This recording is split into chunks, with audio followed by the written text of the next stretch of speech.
تقوی کا ہے صلہ نہ کوئی زر کی بات. تقوی جس کے بارے میں قرآن میں اللہ نے فرمایا قدم قدم پر اے ایمان والو تقوی اختیار کرو. سب سے اول چیز بغیر تقوی کے عمل قابل قبول نہیں. لیکن تقوی کے بدلے میں بھی یہ چیز حاصل نہیں ہوتی کہ تقوی ہو گیا تو اس کے بدلے میں یہ چیز حاصل ہو جائے. نہیں. کتنے ایسے متقی اور پرہیزگار اولیاء کاملین گزرے ہیں لیکن وہ اس سے محروم ہیں. اور کوئی زر کی بات ایسا بھی نہیں کہ آپ کے پاس دولت ہے تو دولت کے ذریعے اس کو حاصل کر لیں گے.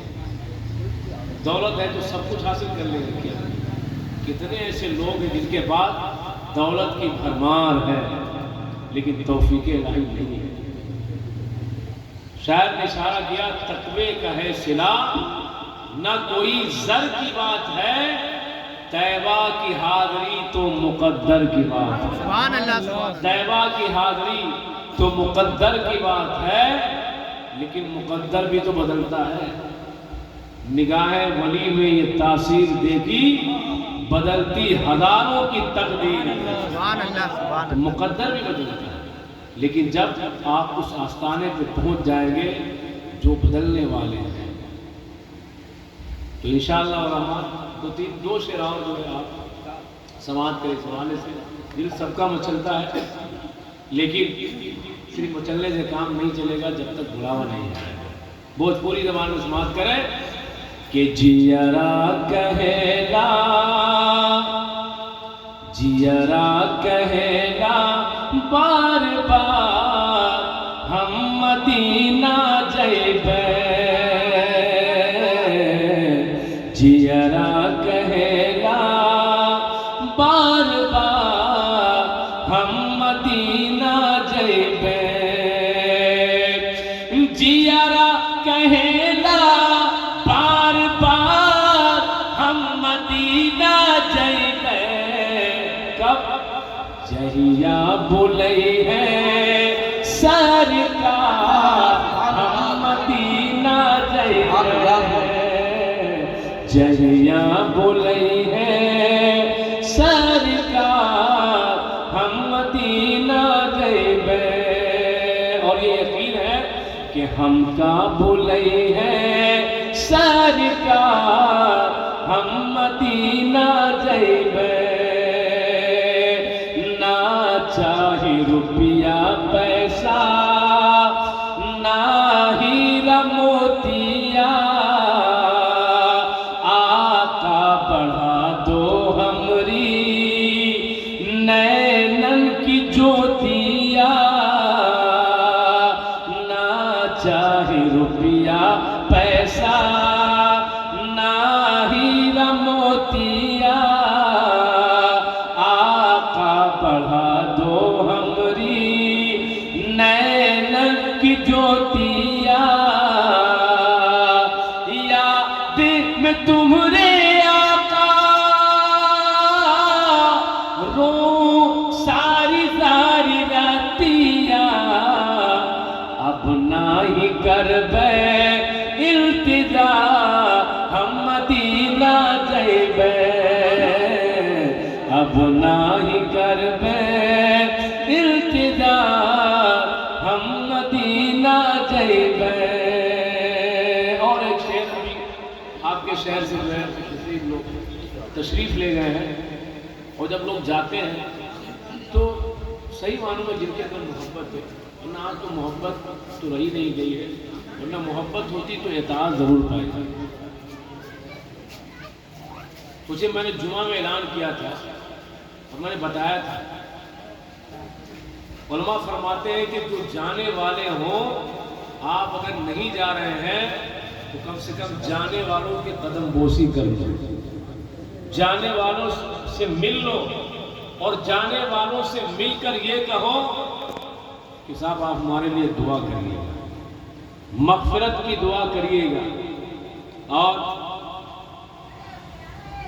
جانے والا جا رہا ہے تو اپنا سلام اس کے ذریعہ رسول اللہ کی بارگاہ میں پہنچا.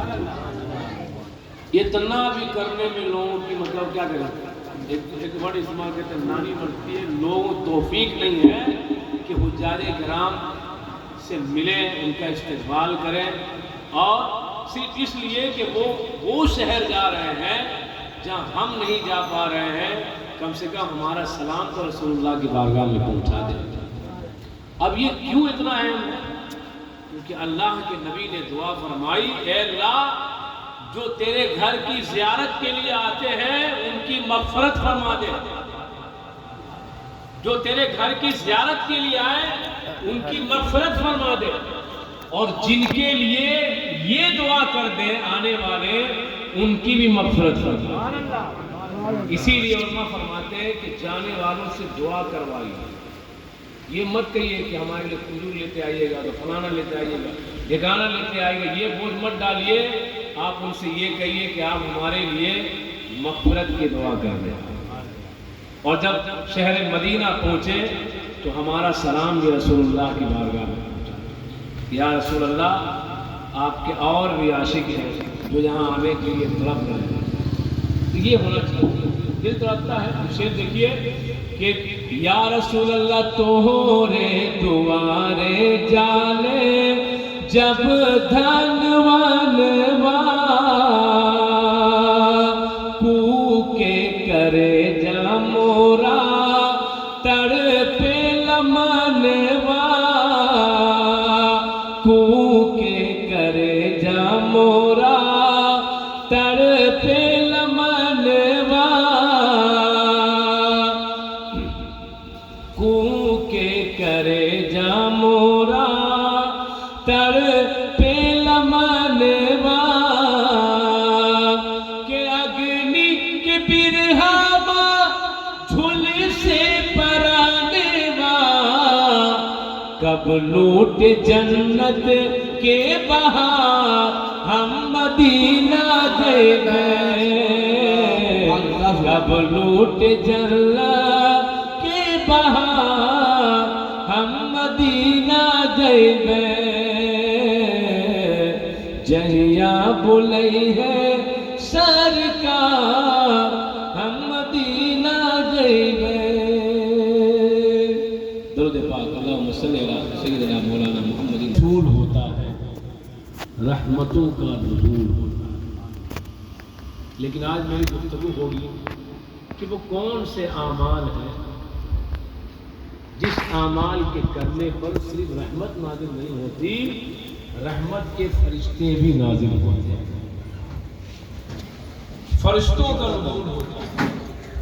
اور وہ فرشتے کیا کرتے ہیں؟ وہ جس کے لیے نازل ہوتے ہیں اس کے لیے مغفرت کی دعائیں کرتے ہیں۔ ہماری اور آپ کی دعا قبول ہو یا نہ ہو اس کے حق ہے، لیکن فرشتے معصوم ہیں، وہ جس کے لیے دعا کر دے تو انشاءاللہ الرحمن فرشتوں کی دعائیں قبول ہوں۔ کون سے اعمال ہیں جس اعمال کی بنیاد پر؟ بہت سارے اعمال ہیں، 30 سے زیادہ اعمال ہیں جس کے بارے میں حدیث پاک کے اندر، قرآن کے اندر فرمایا گیا کہ اس اعمال کے کرنے پر فرشتے نازل ہوتے ہیں۔ تو کیا آپ نہیں چاہتے ہیں کہ فرشتے نازل ہوں، فرشتے ہمارا تعاون کریں، ہمارا سپورٹ کریں، فرشتوں کے پروٹوکول میں جو ہے ہم زندگی گزاریں؟ کچھ ایسے اعمال ہیں، کچھ ایسے لوگ ہیں جن پر فرشتوں کا نزول نہیں ہوتا، اللہ کی لعنت برستی ہے، فرشتوں کی لعنت برستی ہے۔ تو اب ہمیں اور آپ کو ڈیسائیڈ کرنا کہ آپ رحمت چاہتے ہیں یا لعنت چاہتے ہیں، یہ ڈیسائیڈ ہمیں اور آپ کو کرنا ہے، یہ اختیار اللہ نے ہمیں اور آپ کو دیا۔ تو بہت سارے جہاں اعمال ہیں ان میں چند چیزیں آپ سماعت کر لیں، 5 اعمال یا 4 اعمال جس پہ اللہ کے فرشتے نازل ہوتے ہیں۔ بہت ایزی اور آسان اعمال ہیں، ہم کرتے نہیں ہیں۔ کیوں؟ کیونکہ کاہل ہو گئے ہیں، اپنی آخرت سے لاپرواہ ہو گئے ہیں، اپنے انجام سے غافل ہو گئے ہیں۔ یہی وجہ ہے کہ ہمیں دکھتا نہیں ہے کہ ہماری بھلائی کہاں ہے اور ہمارا ہماری ہلاکت کہاں ہے ہم اس میں فرق نہیں کر پا رہے. حالانکہ چھپے ہوئے انداز میں تو ہے ہی ہے، ظاہری انداز میں آج اتنے ظاہری انداز میں آج تباہی اور بربادی ہمارے دروازے پہ دستک نہیں دے رہی ہے، ہمارے گھروں میں ہمارے وجود میں داخل ہو چکی ہے. اس کے بعد بھی جاگروک نہیں ہو رہے ہیں، بیدار نہیں ہو رہے ہیں، تو یہ مردہ ہونے کی علامت ہے.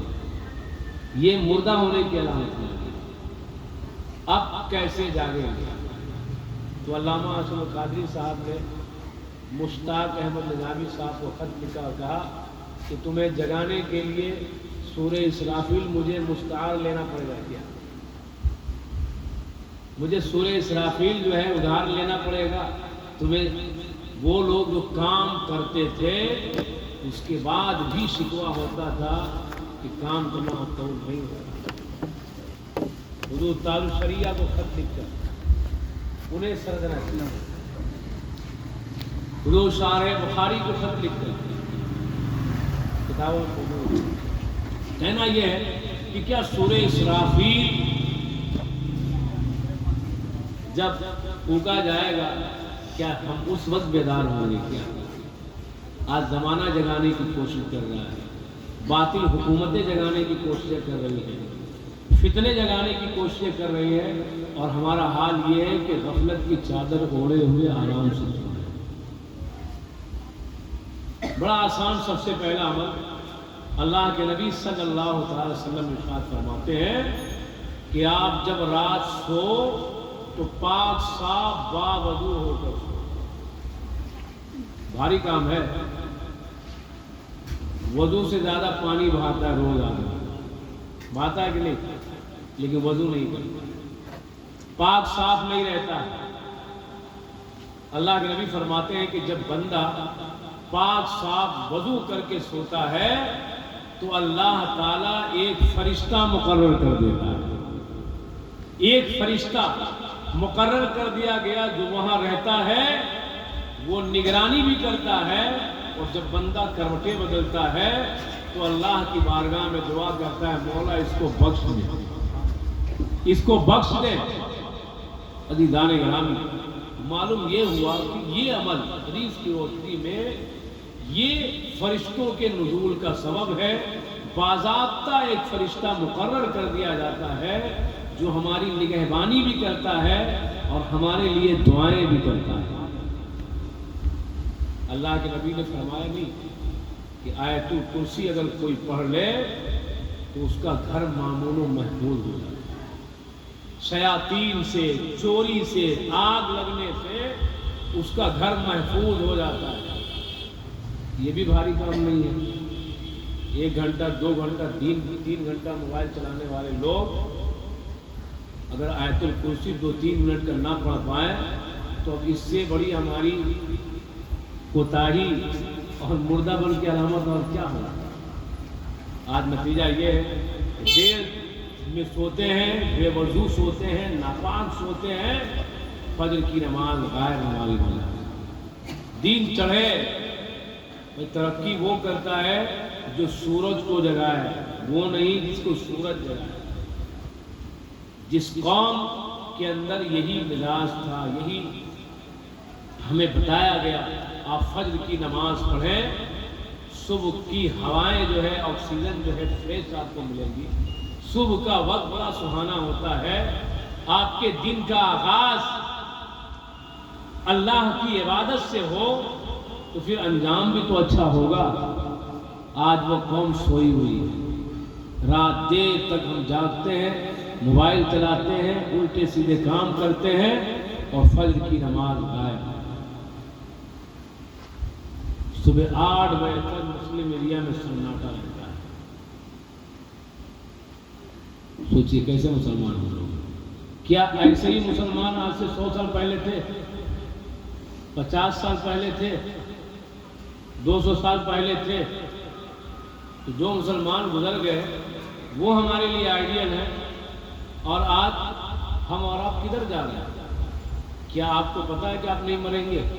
ہمیں اور آپ کو مرنا نہیں ہے، اللہ کی بارگاہ میں جواب نہیں دینا ہے، ہم سے پوچھ تاچھ نہیں ہوگی۔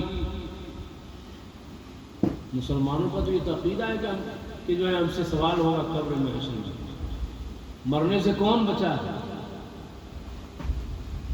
لیکن عزیزان گرامی وہی غفلت کی چادر اوڑھے ہوئے ہیں۔ یہ کام آپ کر سکتے ہیں، کرنا چاہیے کہ جب بستر پہ جائیں تو آپ وضو کر لیں، باوضو جا کر آپ سوئیے۔ اگر آپ کو آیت الکرسی یاد ہے، چاروں کل یاد ہے، آپ پڑھ کر سو جائیے۔ اس کا فائدہ دنیا میں بھی ہے اور آخرت میں بھی ہے، اور فرشتوں کا نزول ہوتا ہے۔ اب اس سے بڑا انعام کیا ہو؟ اللہ کے نبی صلی اللہ تعالی وسلم ارشاد فرماتے ایک دوسرا کا، جو بندہ مسجدوں میں اللہ کے کسی گھر میں قرآن کی تلاوت کرتا ہے، اس وقت بھی فرشتوں کا نزول ہوتا ہے، اور یہ فرشتے قرآن پڑھنے والے، تلاوت کرنے والے کو اپنے رحمت کے پروں سے ڈھانپ لیتے ہیں۔ ان پر اللہ تعالیٰ سکینہ نازل فرماتا ہے، انہیں روحانیت محسوس ہوتی ہے، سکون محسوس ہوتا ہے، اور اللہ تعالیٰ ان کا ذکر اپنے پاس جو مقرر فرشتے ہیں ان فرشتوں میں ان کا ذکر اور چرچا کرتا ہے۔ کتنا بڑا انعام ہے! رحمت کے فرشتے ڈھانپنے، یعنی VIP پروٹوکول میں چلے گئے آپ۔ رحمت کے فرشتوں نے جو ہے اپنے پروں سے ڈھانپ لیا، فرشتوں کا نزول ہوا، سکینہ نازل ہوا۔ اللہ تعالیٰ کی بارگاہ میں وہ مقبولیت کہ ہمارا اور آپ کا چرچا کسی خاص جگہ پہ، کسی خاص دفتر میں کر لے تو آدمی کہتا ہے آپ کا تو وہاں چرچا ہو، MLA پارٹی دفتر میں، MP کے دفتر میں آپ کو چرچا ہوگا۔ کیا معنی رکھتا ہے جب چرچا کرنے والا خود اللہ ہے اور فرشتوں کی جماعت میں چرچا کر رہا ہے؟ سوچیے، آپ سے پوچھا جائے قرآن پڑھے ہیں، 80% لوگ کہیں گے نہیں پڑھے گے۔ جو لوگ پڑھے ہوئے ہیں، پڑھتے ہیں، کبھی توفیق ہی نہیں ہوتی پڑھنے کی۔ جو قوم قرآن چھوڑ دے تو ترقی کر سکتی ہے کیا؟ ڈاکٹر اقبال نے کہا وہ زمانے میں معزز تھے مسلمان، آج ہم خار ہوئے تاریخ قرآن۔ واحد ریزن یہی ہے اور کوئی ریزن نہیں۔ درس قرآن اگر ہم نے بھلایا ہوتا، یہ زمانہ نہ زمانے میں دکھایا ہوتا۔ یہ جو گیند کی طرح ادھر سے وہ مارتا ادھر جاتے ہیں، ادھر سے یہ مارتا ادھر جاتے ہیں، ہماری کوئی حیثیت نہیں ہے، کوئی حیثیت نہیں ہماری۔ حالانکہ تعداد کے اعتبار سے ہم کم نہیں ہیں، لیکن ہماری کوئی حیثیت نہیں۔ کیوں؟ کیونکہ متحد نہیں ہے، کیونکہ اللہ اور رسول کا کہاں ہم نے ماننا چاہیے۔ تو آپ سوچئے، قرآن پڑھتے ہیں آپ، قرآن کی تعلیم کی طرف آپ کی توجہ ہے، زکوٰۃ کی طرح نہیں نکلے تو مسلمانوں میں دین کی تعلیم نہیں ہو پائے گی۔ قوالی کے لیے، حرام خوری کے لیے اور بھی دیگر تمام کاموں کے لیے پیسہ ہے، قرآن کی تعلیم کے لیے ان کو زکوٰۃ کی طرح ہی نظر آتا ہے، ورنہ نہیں ہوگی، اس پہ خرچ نہیں کر سکتے۔ جس قوم کا حال یہ ہو، اس قوم کا انتظار جہنم کر رہی ہے۔ آپ کو لگتا ہے کہ آپ بائی پاس اور جگاڑ کر کے جو ہے آپ بچ جائیں گے؟ قرآن نہیں پڑھ کے، رسول اللہ کی بات نہیں مان کے، نماز چھوڑ کے، روزہ چھوڑ کے، اپنی ذمہ داریوں سے جو ہے بھاگ کر؟ نہیں، ذہنی عیاشی کر لے بندہ، لیکن اللہ کی بارگاہ میں ان چیزوں کے بارے میں سوال ہوگا۔ قرآن کیوں پڑھنا ضروری ہے؟ کیونکہ نماز فرض ہے، نماز کے اندر قرآن کا پڑھنا فرض ہے، اسی لیے قرآن کا پڑھنا ضروری ہے۔ قرآن اس لیے ضروری ہے کہ قرآن ایک نظام ہے، دستور ہے۔ دنیا کے اندر ماں کی گود سے لے کر قبر کی کوٹھری تک کوئی ایسا مرحلہ نہیں ہے جس کی رہنمائی قرآن نے نہ کی ہو۔ جن لوگوں نے قرآن کو اپنا آئیڈیل بنایا، قرآن کو اپنے لیے رہنما بنایا، وہ کل بھی کامیاب تھے، آج بھی کامیاب ہے اور انشاءاللہ قیامت تک کامیاب ہے۔ اور جنہوں نے قرآن کو چھوڑ دیا ہے، قرآن کی بات ہوگی چھوڑنا. میری رائے یہ ہے، میں میری رائے ایسی اس طرح یہ جرأت ہے، یہ جرأت ہے، یہ کفر ہے کہ بات قرآن و حدیث کی آ جائے، پیغمبر اسلام کی آ جائے اور پھر کہا کہ آدمی ٹھیک ہے، لیکن میری رائے یہ ہے کہ کفر ہے. بھائی آپ کی کامیابی کے لیے ہوتا ہے نا کہ بھائی آپ کے پاس کوئی ضابطہ ہے، کوئی اصول ہے.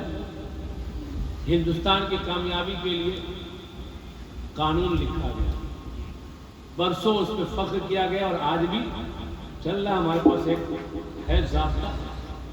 آپ کے پاس ضابطہ نہیں ہے کیا؟ آپ یتیم ہیں کہ آپ کے پاس ضابطہ نہیں ہے اسلام کا؟ اسلام کا ضابطہ لپیٹ کے پھینک دیا اور ہم ویسٹرن کلچر کو اپنائے ہوئے ہیں، ادھر ادھر لوگوں کی طرف دیکھ رہے ہیں، ان کی تہذیب کو اپنانے کی کوشش کر رہے ہیں. جس قوم کے سوچیے کتنی بد نصیبی ہے کہ بندہ ہے مسلمان پھر بھی جو ہے وہ پریشان ہے، پھر بھی جو ہے وہ پکڑا ہوا ہے.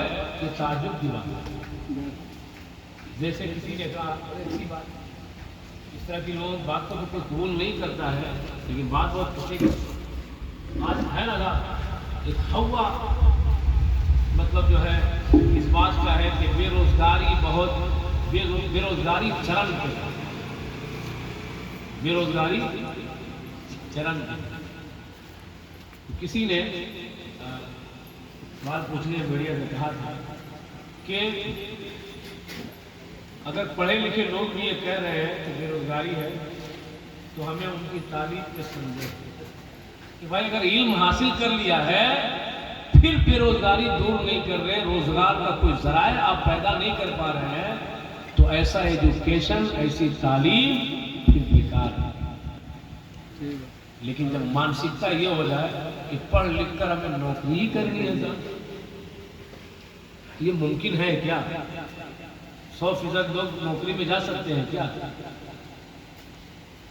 تو میں کہہ رہا ہوں کہ صاحب مسلمان پھر بھی پچھڑا ہوا ہے، مسلمان پھر بھی پریشان حال ہے، مسلمان پھر بھی جو ہے مسجدیں ویران ہے، مسلمان پھر بھی جو ہے جھوٹ بولتا ہے، اسے آخرت کی فکر نہیں ہے، رسول اللہ صلی اللہ علیہ وسلم کی محبت کی پرواہ نہیں ہے. یہ جانتے ہوئے کہ ہمارا رشتہ رسول اللہ سے اتنا مضبوط ہونا چاہیے کیونکہ قبر میں بھی ان سے ملاقات ہونی ہے، قیامت میں بھی انہی کی چلے گی. اگر ان سے ہی رشتہ کمزور ہوگا تو کیسے نیا پار لگے گی؟ ان سے ہی رشتہ کمزور ہے تو نیا کیسے پار لگے گی؟ قبر میں انہیں دکھایا جائے گا، میدان محشر میں رسول اللہ سامنے ہوں.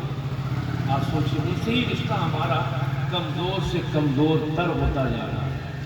پرواہ نہیں ان کے فرمان کی، پرواہ نہیں ان کی سنتوں کی، پرواہ نہیں ان کے ارشادات کی.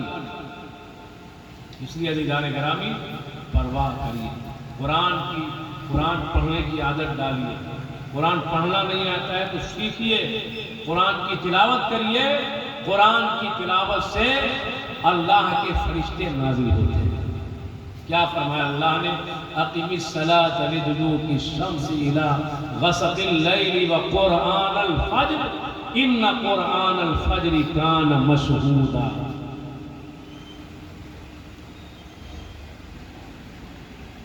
مختصراً تیزی کے ساتھ تیسری چیز فرشتے نازل ہوتے ہیں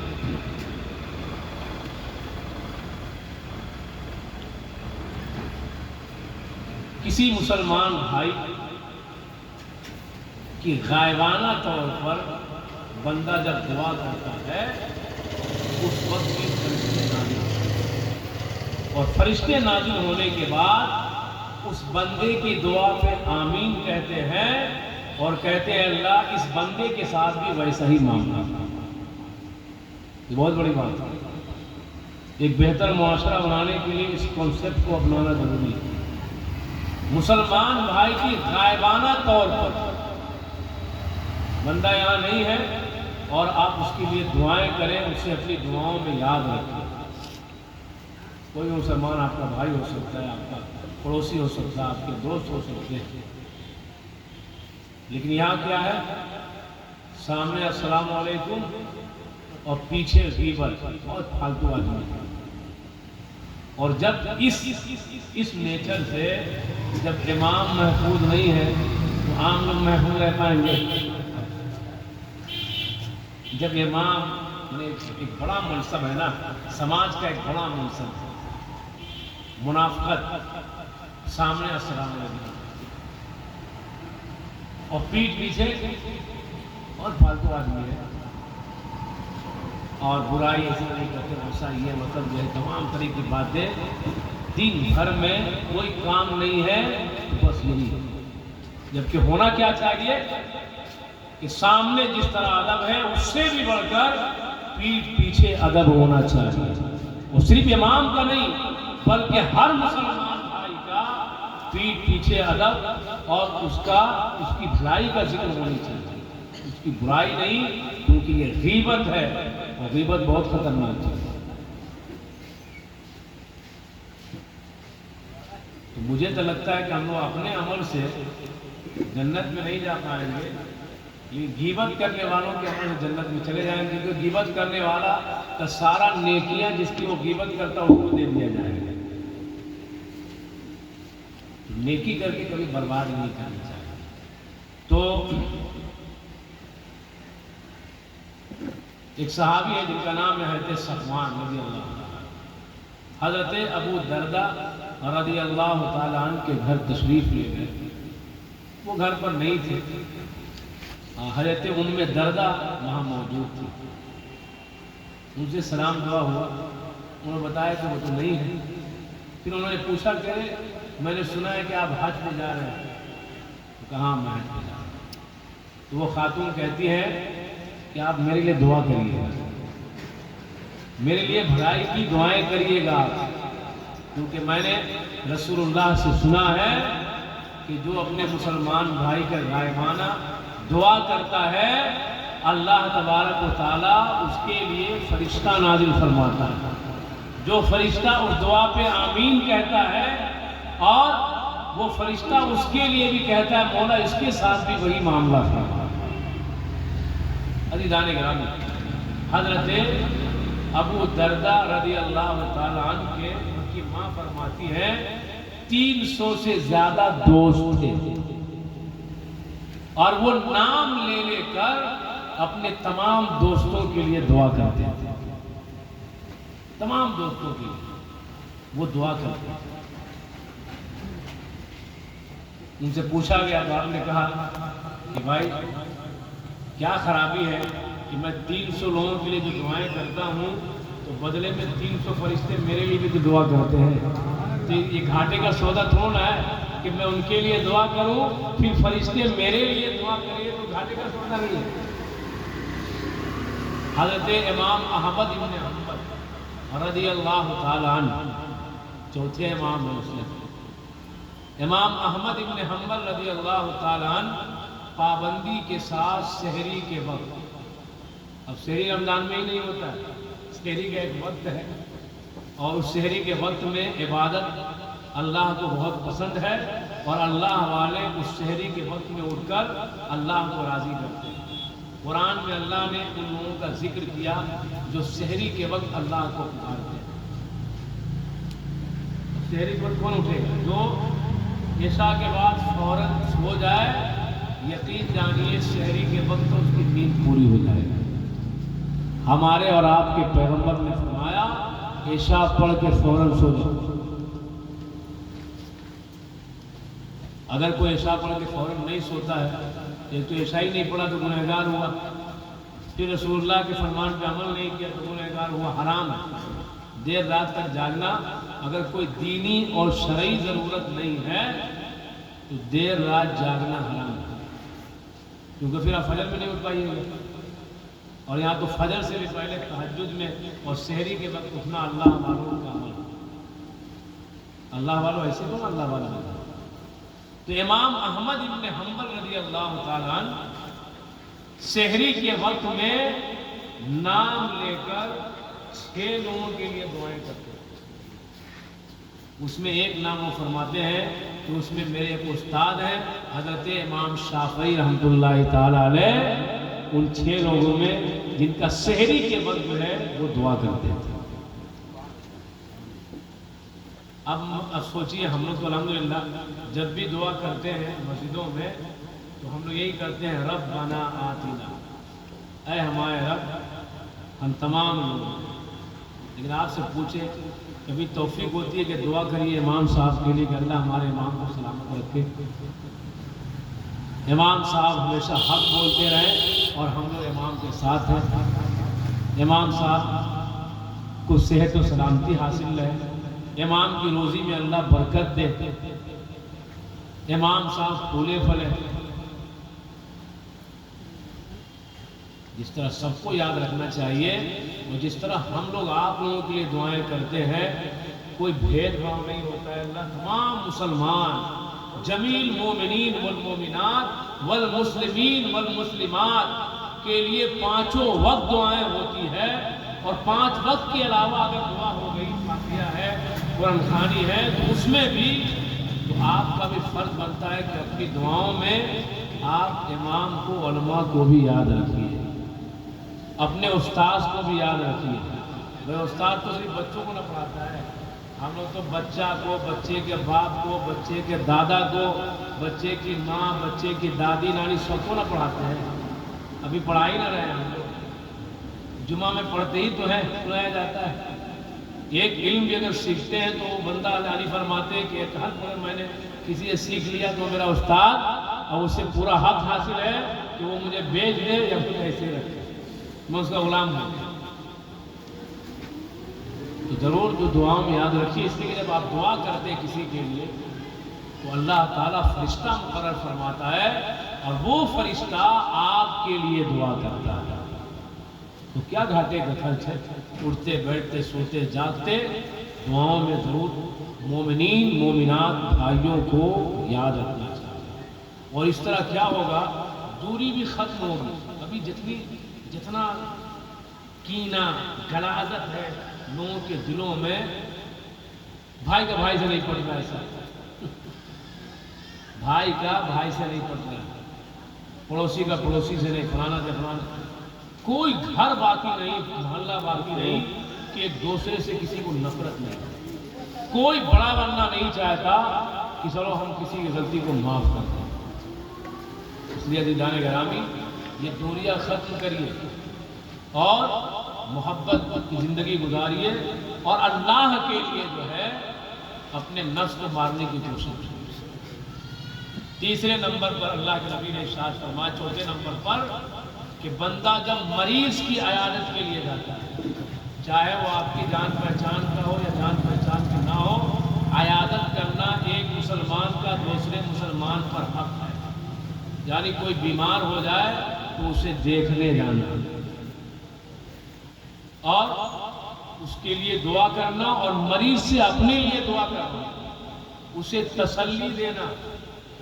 یہ نہیں کہنا ارے فلانوں کوئی بیماری ہو گیا تو تم مر گیا، الٹا جو ہے اس کو دیکھنے گئے تھے مریض کو، اس کو ٹینشن دے کے آ گئے نا۔ آج کل ایسا ہی ہوتا ہے، مریض کے پاس جا کر مریض سے ملا ضرور آدمی، وہیں پہ کرسی لگا کے بیٹھ گیا۔ ہمارے رشتہ دار میں بھی ایک آدمی کو یہی بیماری ہو گیا تھا، نہیں بچا۔ اس کے بھی آداب ہے کہ آپ کسی مریض کے پاس جاتے ہیں تو حکم ہے کہ کچھ لیتے ہوئے جائیں، ہے نا صاحب؟ مریض کے لیے کچھ پھل لے لیجیے، کچھ مٹھائی لے لیجیے، کچھ چیزیں لیتے ہوئے جائیے، اور چاہے وہ مریض کوئی بھی، آپ کا دشمن ہو، آپ کا پڑوسی ہو، آپ کا بھائی ہو، جائیے۔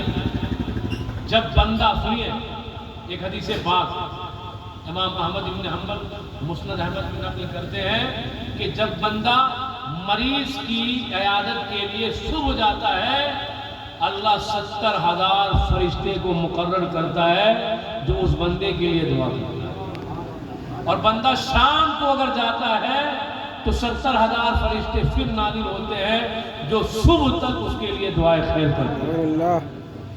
کتنی بڑی عبادت ہے! لیکن ان ساری عبادتوں سے، ان سارے فوائد سے ہم غافل کیوں ہیں؟ ناک کے وجہ سے نہیں جائیں گے فلانا جگہ دیکھنے کی جگہ، ہمارا ایگو، ہمارا ناک یہ جانے نہیں دیتا ہے، اپنا بڑکوا بنتے ہیں اور اس کو عیب سمجھتے ہیں، جبکہ یہ سنت مصطفیٰ ہے۔ اگر آپ سے ہو سکے تو ضرور آپ اپنے سماج کے اندر کوئی بیمار ہو تو آپ ضرور اس کی عیادت کے لیے کبھی تشریف لے جائیے۔ اور 5ویں نمبر پر بہت ساری حدیث ہے، بہت سارے اعمال ہیں، میں نے صرف 5 کا انتخاب کیا ہے کہ جب بندہ دین کا علم حاصل کرتا ہے اور دین کے علم کے حاصل کرنے کے لیے نکلتا ہے، اس وقت بھی اللہ کے فرشتے آتے ہیں اور وہ فرشتے تو پڑھنے والوں کے پیروں کے نیچے اپنا پر بچھا دیتے ہیں۔ سبحان اللہ۔ آپ سوچئے دین کا علم سیکھنا اتنی فضیلت رکھتا ہے کہ اللہ تعالیٰ فرشتوں کو بھیجتا ہے، فرشتے پروں کے ذریعہ اوپر سے ہی نہیں ڈھانپتے ہیں بلکہ اس بندے کے پیروں کے نیچے پر بچھا دیتے ہیں کہ تم زمین پہ مت چلو، ہمارے پروں پہ آؤ۔ دین کا علم ہمیں اور آپ کے لیے ضروری ہے۔ ہمیں باندھ لینا چاہیے کہ روزانہ 24 گھنٹے میں صبح کا ناشتہ بھولتے نہیں ہیں، دن کا کھانا نہیں بھولتے ہیں، رات کا کھانا نہیں بھولتے ہیں۔ اور ابھی ہم لوگ جس زمانے میں جی رہے ہیں، اب یہ بڑھ گیا، 6 ٹائم ہم لوگ کھاتے ہیں، 6 ٹائم کھا رہے ہیں۔ بہرحال کھائیے، 10 ٹائم کھائیے صاحب، اللہ آپ کو نوازے، لیکن یہ کیوں بھول جاتے ہیں کہ آپ مسلمان ہیں؟ 5 وقت آپ کے اوپر نماز بھی فرض ہے۔ آپ یہ کیوں بھول جاتے ہیں کہ آپ کے اوپر علم کا سیکھنا بھی فرض ہے؟ اگر آپ سوچ لیں کہ روزانہ مجھے آدھا گھنٹہ نہیں، 15 منٹ نہیں، 10 مسئلے نہیں، روزانہ دین کا ایک مسئلہ سیکھنا ہے کمپلسری، تو سال میں 365 دن ہوتا ہے، کبھی ناگا بھی کر دیجئے گا تو سال میں 200-300 مسئلہ ضرور سیکھ لیجیے۔ لیکن توفیق جب نہیں ہوتی ہے تو بندہ فری رہتے ہوئے بھی کچھ نہیں کر پاتا ہے، اور جب توفیق مل جاتی ہے تو ہم نے دیکھا ہے کہ بزی آدمی کام کرتا ہے، ڈیوٹی کرتا ہے، وہ ٹائم نکال کے نماز بھی پڑھ لیتا ہے اور آ کے ہم لوگوں سے کچھ سیکھ بھی لیتا ہے۔ اس لیے عزیزان گرامی، سب سے پہلی جو چیز ہے وہ یہ کہ ہمیں مرنا ہے اور آخرت فیس کرنا ہے۔ کیا جواب دیں گے؟ ہماری اور آپ کی ذمہ داری بنتی ہے کیسے اس کی تیاری کرنی ہے۔ یہ چند باتیں ہیں، اللہ کی بارگاہ میں دعا ہے اللہ تعالی ہم سب کو ان باتوں پہ عمل کی توفیق عطا فرمائے تاکہ اللہ کی رحمتیں، اس کے ملائکہ ہمیں حاصل ہوں، رحمتیں ہمیں حاصل ہوں اور ہماری نیا دنیا کے اندر بھی اور آخرت کے اندر پار ہو جائے۔